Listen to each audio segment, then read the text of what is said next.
Наш эфир. Сегодня мы говорим о том, что в республике создан Центр компетенций по вопросам городской среды.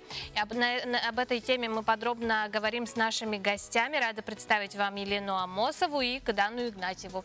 Кыдана известна нам как художница, арт-директор Центра компетенций по вопросам городской среды. Лето, да? Все верно? Да.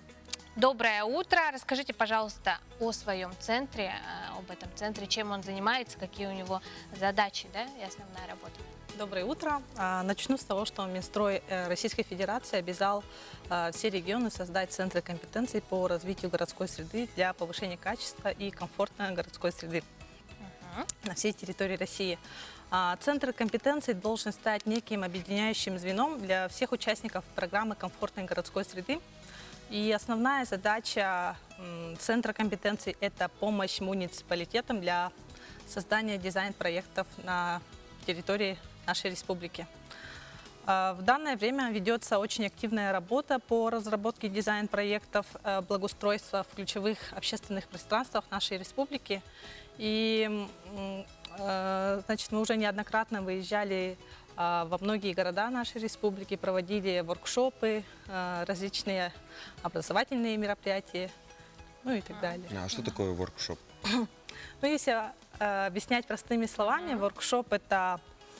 Ну, мы же не являемся жителями тех или иных городов, где мы обустраиваем, разрабатываем дизайн-проекты общественных пространств. И поэтому нам нужна помощь от самих жителей.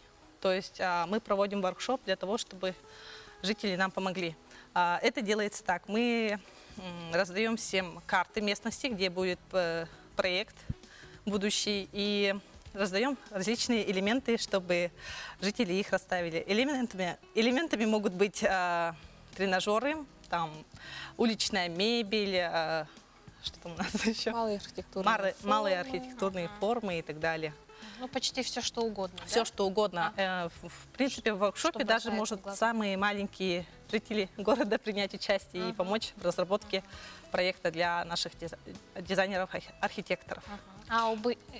Вообще, что такое идентичность местности? Идентичность местности – это очень интересная тема.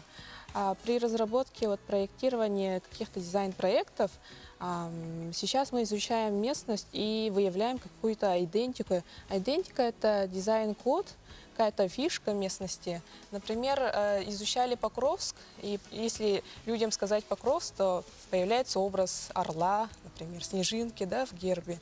Мы выявили интересные темы, это, например, тема трилобитов. В Еланке можно найти трилобитов и самим найти это древние ископаемые жуки. Также там есть очень интересная история про белых медведей, Харчаны, Ломоносова, да? Также древние писаницы, истории Тагандархана. И это все можно использовать при проектировании как образ. Как визитная карточка какого-то определенного города. Да, района, и во всех городах сейчас изучаем и применяем в практике. Это очень интересно, выходят такие дизайн-проекты. А сколько вообще общественных пространств существует на сегодня и какие планируются, да, в этом году? Вообще, в прошлом году в городе появилось 3 замечательных общественных пространства. Это сквер Тружеников за кинотеатром Центральным, сквер Учителя между улицами Ярославского и Кулаковского, а также благоустройство набережной озера Сайсары в дворовых территориях. Я сама с удовольствием в прошлом году гуляла с ребенком в этих местах. Очень красиво, современно. Мне кажется, многие, кто уже был на этих местах, действительно почувствовали, что наш город Якутск тоже может быть современным. В этом году наша республика участвует во всероссийском конкурсе лучших проектов создания комфортной городской среды. И мы направили 9 проектов от 9 муниципальных образований. Это Нерюнгри, Алдан, Ленск, Мирный, Удачный, Вилюйск, Верхоянск, Нюрба и город Покровск. Кроме городов еще началась активная работа по сельским поселениям и в особенности в районных центрах. Ну, также стоит отметить, что Центр компетенций будет осуществлять технический и авторский надзор всех реализуемых реализуемых проектов. Мгм. Что ж, спасибо, уважаемые гости, что приняли участие в нашей программе. Мы знаем, что впереди еще состоится фестиваль уличных культур, да. Мы подробнее обязательно с вами еще поговорим об этом, но в следующей программе. Спасибо. Мы с вами прощаемся, уважаемые телезрители. До завтра. Удачного дня. Счастливо.